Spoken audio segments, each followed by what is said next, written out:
My name is Jerry, and today I'd like to take you on a journey with a very specific and very erratic itinerary. Today we're taking a trip through my resume.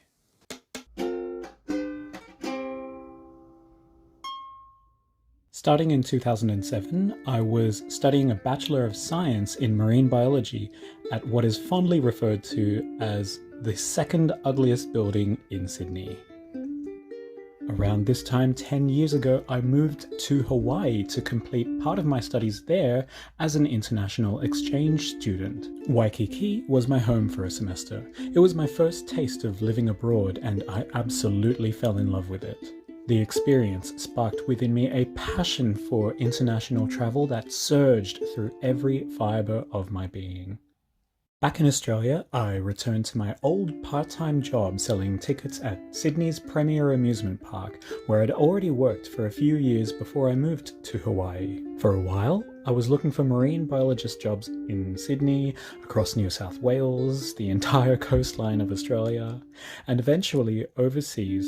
One recurring search result that I started to see while scouring the job boards in Asia was teaching English as a foreign language. I was itching to move abroad again, so I got myself my TEFL certification. Then, by 2012, I had packed my bags and moved to the South Korean province of Gyeonggi-do, just outside of Seoul, where I taught English at an after-school academy for elementary and middle school students.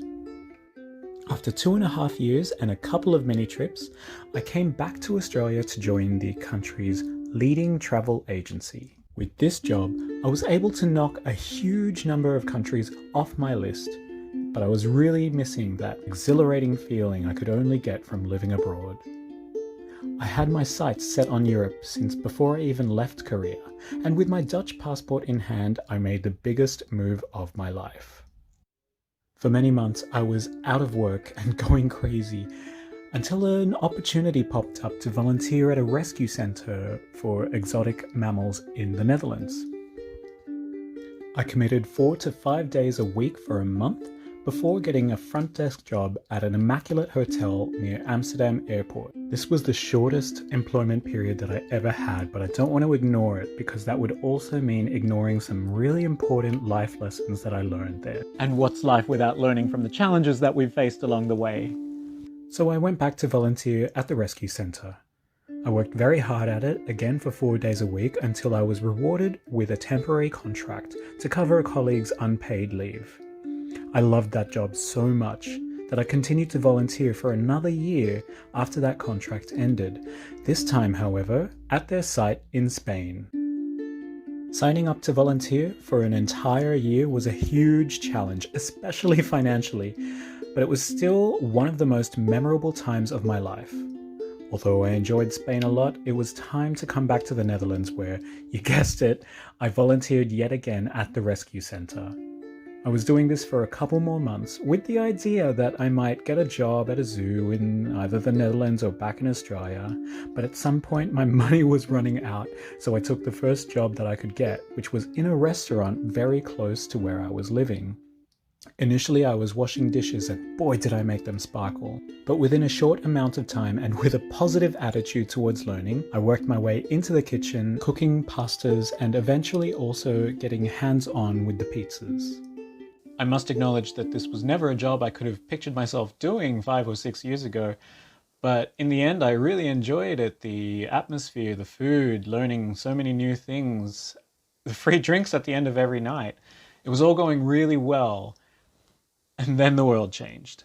In March of 2020, we all suffered a hit. Businesses were shut down, restaurants, if open, were limited to deliveries and takeaway orders. I had far fewer shifts in the kitchen, so I also put my hand up to become a bicycle delivery boy.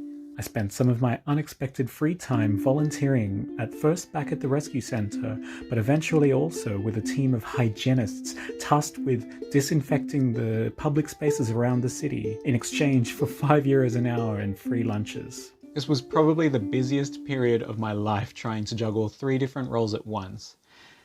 And it was also the beginning of the end of my time in Europe. Due to a combination of advice from the Australian government as well as a little bit of pressure from my parents, I packed my bags and said goodbye to the Netherlands and started the long journey back to Australia. Which brings me to where we are today. Like many others around the country and around the world, I am looking for a job, but I want to stand out a little bit better.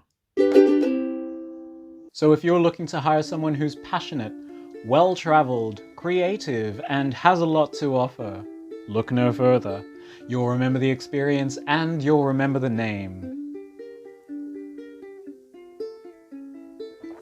Jeremy Mahalohalo, Jethro Marlon Brando, Murray Jalapeno, Jerry Malaholo?